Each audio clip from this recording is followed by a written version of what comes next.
Saudara-saudari, selamat berjumpa. Saat ini saya ingin mengajak Anda merenungkan adorasi sebagai saat kita menyembah Tuhan Yesus yang tersembunyi. Saat kita menyembah Tuhan Yesus yang tersembunyi. Secara kasat mata, secara apa yang bisa kita lihat, dalam adorasi kita memandang sakramen Maha Kudus dalam rupa roti. Tetapi dengan iman kita percaya, dengan kacamata iman kita meyakini bahwa di balik dan di dalam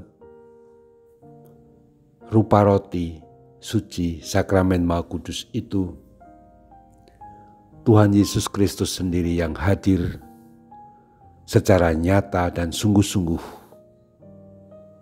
Tuhan Yesus yang dulu dilahirkan Bunda Maria, yang hidup di Nazaret 30 tahun, yang berkarya 3 tahun memanggil para murid, dan kemudian juga menderita sengsara wafat dan bangkit, dan kemudian naik ke surga. Tuhan Yesus Kristus yang kita baca di dalam Injil dan yang diwartakan oleh para rasul dan termaktub dalam Perjanjian Baru, Tuhan Yesus Kristus itulah yang sekarang ada di hadapan kita di dalam sakramen Maha Kudus yang kita sembah dalam adorasi ini. Maka boleh dikatakan adorasi itu adalah saat kita menyembah Tuhan Yesus yang tersembunyi di dalam roti, dalam rupa roti. Tetapi sebenarnya kalimat ini sebenarnya mengungkapkan realitas yang lebih mendalam dari seluruh hidup Yesus sendiri. Memang Tuhan Yesus sekarang hadir dalam rupa roti, tersembunyi di sana. Tetapi sebenarnya Yesus yang tersembunyi adalah salah satu inti hidup Tuhan ketika hadir di tengah kita, yaitu ketika Dia hadir di bumi, ketika Dia lahir, dan terutama 30 tahun lamanya di Nazaret, Yesus Tuhan kita tidak dikenal siapapun. Dari keempat Injil kita tidak mendengarkan apa yang dibuat Yesus dari tahun ke tahun selama 30 tahun. Selain apa yang Tuhan Yesus buat ketika usia 12 tahun, yakni diantar oleh kedua orang tuanya, Bapak Yusuf dan Bunda Maria, ke Bait Suci, memenuhi juga peraturan apa yang menjadi kebiasaan orang-orang Yahudi, bahwa anak yang sudah 12 tahun dibawa ke Bait Suci. Tapi selebihnya tidak ada cerita mengenai Yesus yang remaja, yang mudika atau UMK, usia 20, 21, apakah waktu 17 tahun juga dirayakan kayak anak-anak sekarang. Tidak ada cerita itu. Itulah bagian hidup Yesus yang tersembunyi. Tetapi ternyata hidup tersembunyi Tuhan Yesus itu bukan hanya selama 30 tahun. Tapi kebiasaan untuk bersembunyi itu kebiasaan yang memang katakanlah harian Tuhan. Kita berkali-kali juga telah merenungkan bagaimana Tuhan Yesus sudah berkarya selalu ambil waktu untuk bersembunyi, untuk ke tempat yang sunyi. Salah satu hal atau salah satu contoh misalnya dalam Markus bab 1, ketika Tuhan Yesus menyembuhkan seorang yang sakit kusta.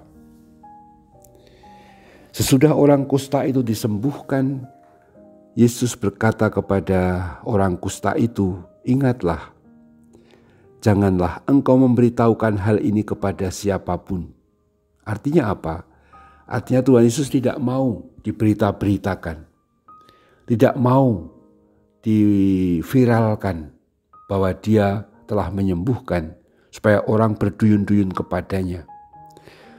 Tapi Tuhan berkata, "Tetapi pergilah, perlihatkanlah dirimu kepada imam dan persembahkanlah untuk penahiranmu persembahan yang diperintahkan oleh Musa sebagai bukti bagi mereka."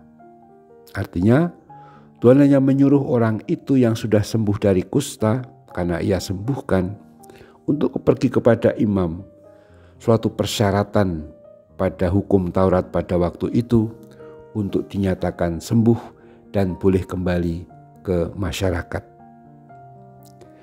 Tetapi kita tahu orang itu tidak bisa diam, tidak bisa menyembunyikan kegembiraan disembuhkan Tuhan sehingga ia memberitakan kemana-mana. Dikatakan sehingga Yesus tidak dapat lagi terang-terangan masuk ke dalam kota. Lalu Yesus tinggal di luar kota di tempat-tempat yang sepi.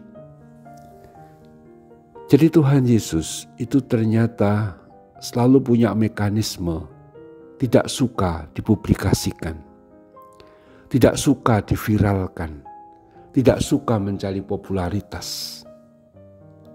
Dia bekerja, menyembuhkan, mewartakan kerajaan Allah dengan tekun setia, tapi terus selalu menarik diri dalam arti ke tempat yang sunyi untuk berdoa kepada Bapanya.